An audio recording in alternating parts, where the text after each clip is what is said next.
Welcome back to the Sermon Podcast. I'm excited to be here. And today we are diving into a conversation. And I know it's a conversation that touches almost every African home. Yeah, and it's the nanny, the maid, the help effect. And we all know that the working class is growing, and working class couples are busy with career, busy with businesses, busy with long commutes. And because of that, nannies and helps and maids are becoming the default parents. And they are becoming default parents in many homes. But here's the question we need to ask ourselves, and because it is of great concern to every one of us.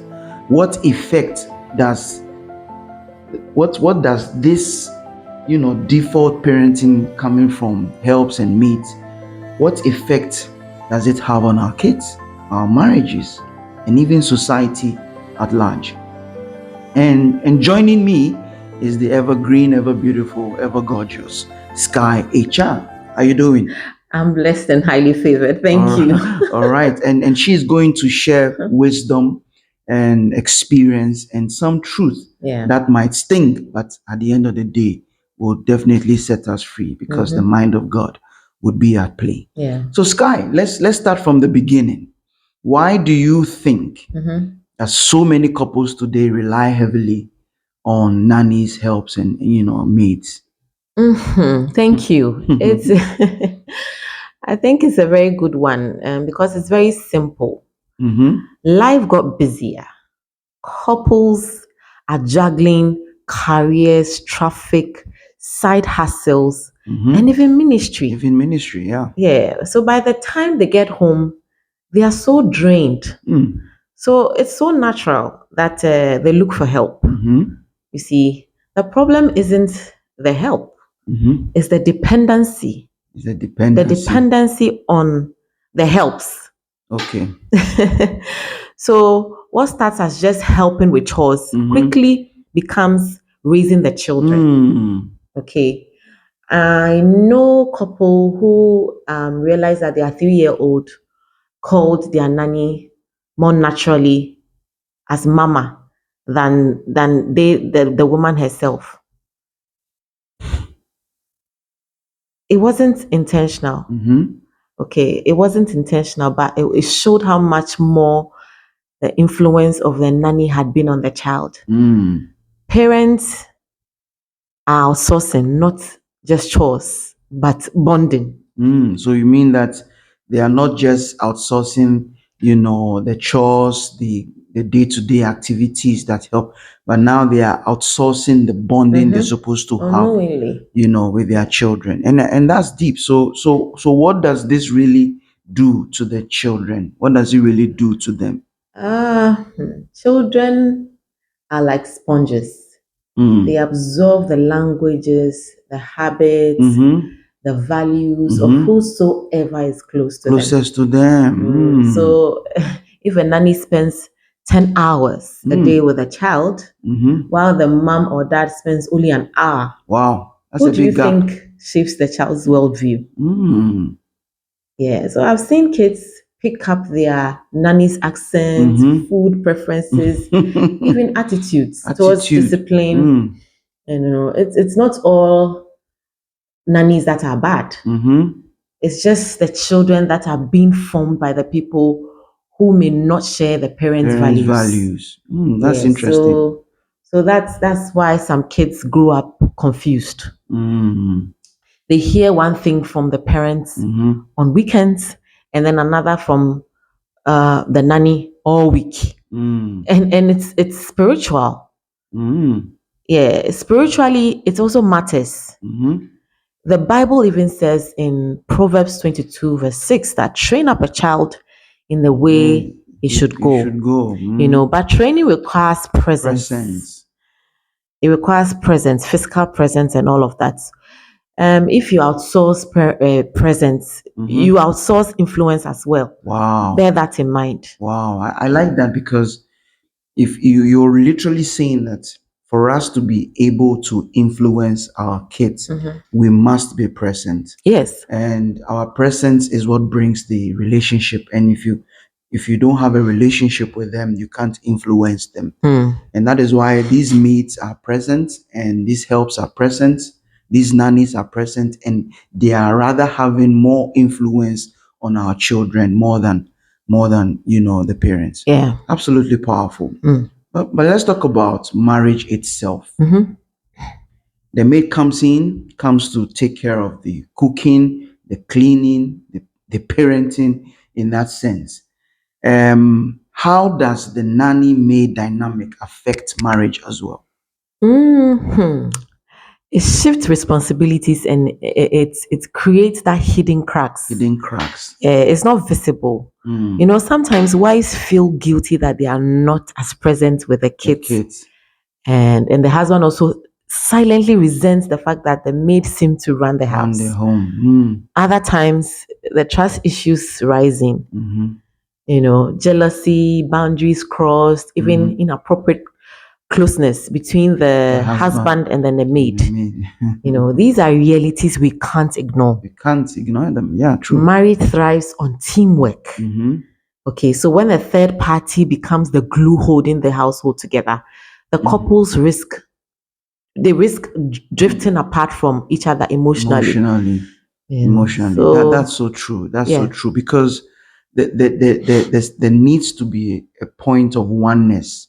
And if that oneness now begins to have an interference, you will see that people begin to readjust emotionally, because the connection and the vibe that needs to be created by both of you, linking up is gone, completely gone. And what you said is so true. And culturally, in Africa, it almost feels normal now. Yes. You would agree with me. So what are your thoughts on that? Yes, it's normalized. People say everyone has a maid, but not everything is not everything that is normal is healthy. Okay. Culturally, extended families once fill the roles of grandparents, aunties, and cousins. The difference is they shared the same values and identity in the house.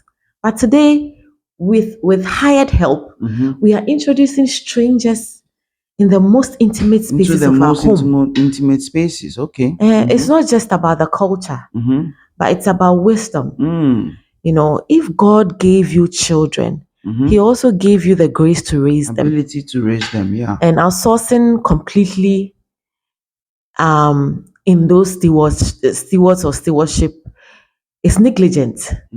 I said, completely. If you outsource completely, it will be negligent.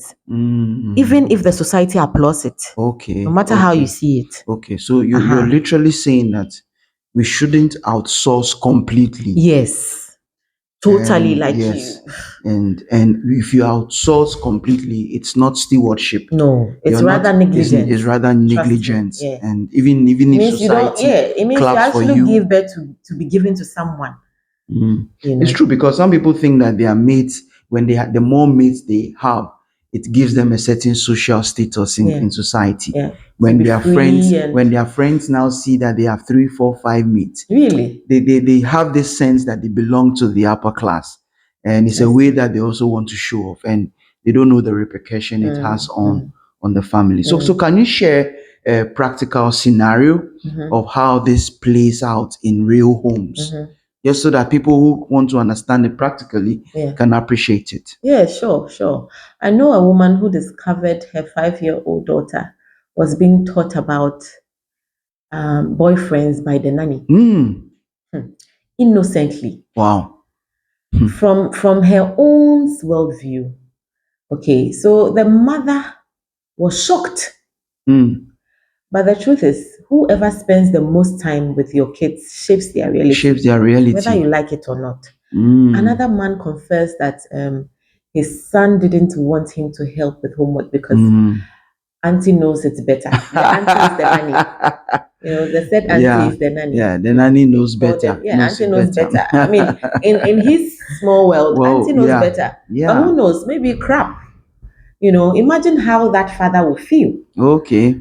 to be replaced in his child's eye. Eyes. These are not isolated cases of all that has happened. They are happening in thousands of Thousands homes. of Thousands of homes. homes. Because we know that, at the early ages, boys are sometimes in a situation where they are being taught so many things by the maids and by the helps, and we all grew up in that same experiences where Child. maids are introducing us to Things. sexual Ish. content, pornography, and all of that. So we'll get to that. Child. We'll get to that point. Now let's talk about God's wisdom in this. Okay. Because when a situation like this confronts us, we need to apply God's wisdom to it, because we can't leave God out. Yeah. He's actually the head of our homes, and He is the bind or the glue that binds us, together, husband and wife and the children. So we can't leave Him out. So what do you think is God's wisdom in applying to this nanny effect? Thank you very much. I really like this question. So yes, God never outsourced His fatherhood. Okay, He is present with His children. He calls us to be same, as He is present with us. He calls us to be present with our children as well. Okay. In Deuteronomy 6, somewhere, it teaches us that teach them diligently to your children. When you sit in your house, when you walk by the way, when you lie down, when you when you lie down, when you rise. Okay. So notice, it's everyday presence. Everyday presence. It's not someday. It's not when the sun is shining. It's not when you're working. It's everyday presence. Parenting isn't just providing food and fees. It's shaping the heart. That cannot be bought. Okay. So you're literally saying that, regardless of whatever the scenario is, you need to raise these children, teach them with diligence, because if you outsource that, then you're putting them in a place where you are not imbibing in them the very principles of God. And it is not just you paying their school fees, not just you providing food for them, but shaping their hearts to be able to be inclined to God. Because that is the foundation. It is. Nobody can buy the God factor in their heart. Thank you very And if their hearts are shaped by God, then you are creating a fence for any other influences apart from God. So then they are able to discern life truly. Perfectly said. So what's the balance? Because some families truly can't cope without help. Balance is key, in everything. Having help isn't wrong. Let me repeat, having help isn't wrong, but parents must remain the primary influence. Okay. That means create intentional bonding time with your children. It has to be daily. Okay. Even if it is short. I said in the past video, effective. Yes, it is about quality, not quantity. Quantity, I see. Eat meals together without phones, pray with them and tell them stories, from your own life. From your own life. Teach Share your them, life experience with them. Yes. Teach them, chores so that they don't rely on the maids or the nannies all the time. So that when the nanny is incapable or even sick, they can step in fully. Okay. I know So that we don't groom, lazy kids in the future Yes. who can't do anything for themselves and will depend on somebody to do it for them. Yeah. Okay. So I was saying that I know a busy banker who made it a rule. A rule? Okay. Every Friday evening is family night. Wow. No office calls, no maid involvement, just them and the kids. Wow. The small That's a wise man. The small act preserved her bond with her children. That very little act and discipline. Really went a long way to help them. Yeah, so it comes with intentionality. Yes. It means we need to be very intentional. Very intentional. And not just intentional, but we need to be intentional about creating the time and creating the space for for our presence to also become Yeah. influential in this kid. So what's your advice, or what advice would you give to couples who are struggling with this, trying to have this balance? You need to work as a team Mm-hmm. all together. Husbands, don't dump all your responsibilities on your wives. Mm. Be present. Say it again. Husbands, don't dump all your responsibilities on your wife. Please be present. Mm-hmm. Wives, don't carry silent guilt. Mm-hmm. Invite your husbands into the parenting journey. Wow. Sometimes you assume, but you need to actively call for it. Mm. Couples should agree on the nanny's role Wow. together. Mm. Set boundaries. Make sure the children know that mommy and daddy are their parents, not auntie. Mm. Okay. Marriage is about partnership, like I always say. Children thrive when they see mom and dad's unity. Yeah, and I can agree with you on that, because when couples display the love of God in front of their children, Yeah.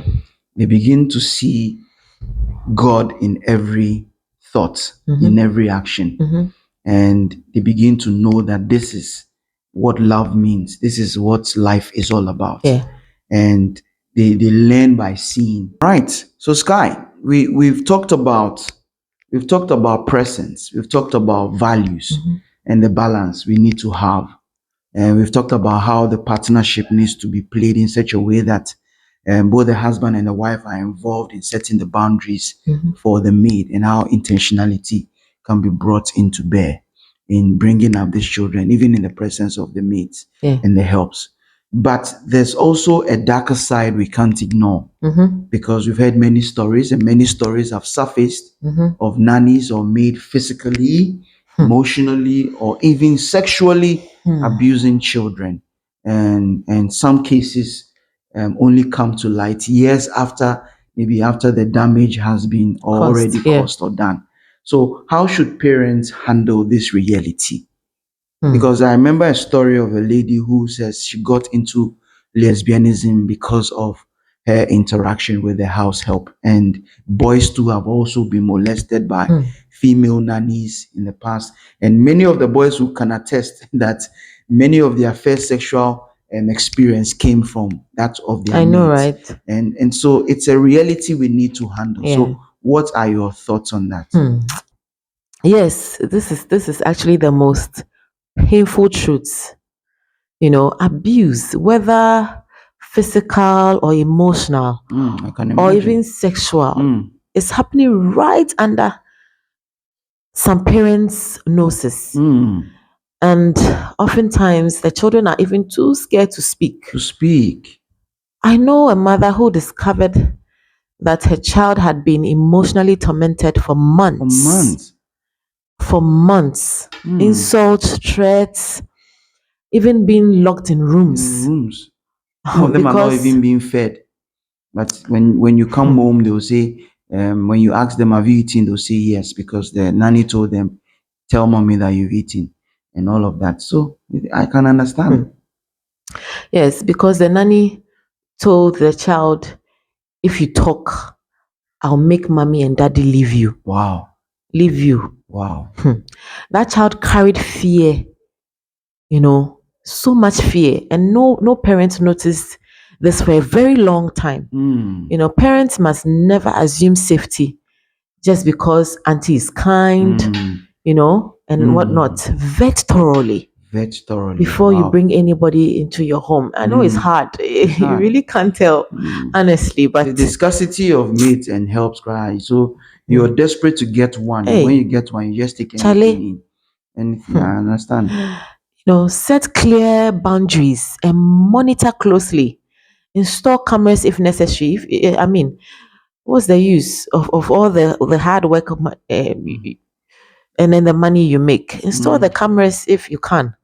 But more importantly, keep open communication with the children. Yeah. Ask them questions, find out things. Create a safe space where they can know, you can know whether they are being listened to or there's fear in them. You understand? And spiritually, cover your house with prayer. I mean, that's the most you can do. Cover them, cover the house in prayer. Prayer. Ask God for discernment. You know, He promised us in James 1:5 that He gives us wisdom. He gives whoever asks them wisdom. So sometimes it's just a nudge in your spirit that something isn't right. You know, the spirit whispers clearly. Sometimes you just know and you feel it, and you cannot ignore that. Don't ignore so it. Yeah. Listen to your heart, listen to your inner spirit. Your children's safety is your responsibility. You know, and God has equipped us. He has equipped every parent with grace to guard their home. Wow. This conversation has been eye-opening, and I think that the nanny maid effect is more than just extra help, because, like you said, it is shaping homes, it is shaping children and society. Yes, the truth is, children don't stay children forever. You know, the values you fail to put in them today will be the struggle society faces tomorrow. True.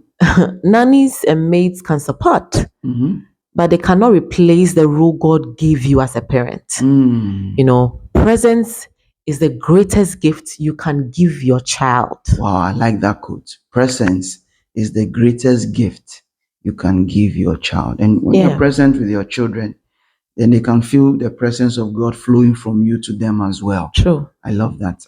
That's powerful. And to every parent listening, and all I can say is that raise your kids with wisdom, raise them with presence, raise them with love, and let God be the wisdom that covers your home. Yeah. And thank you, Sky, for this deep conversation, and thank you to our listeners. Stay intentional, stay prayerful, and remember, family shapes the future. All right. Bye, everyone. Bye.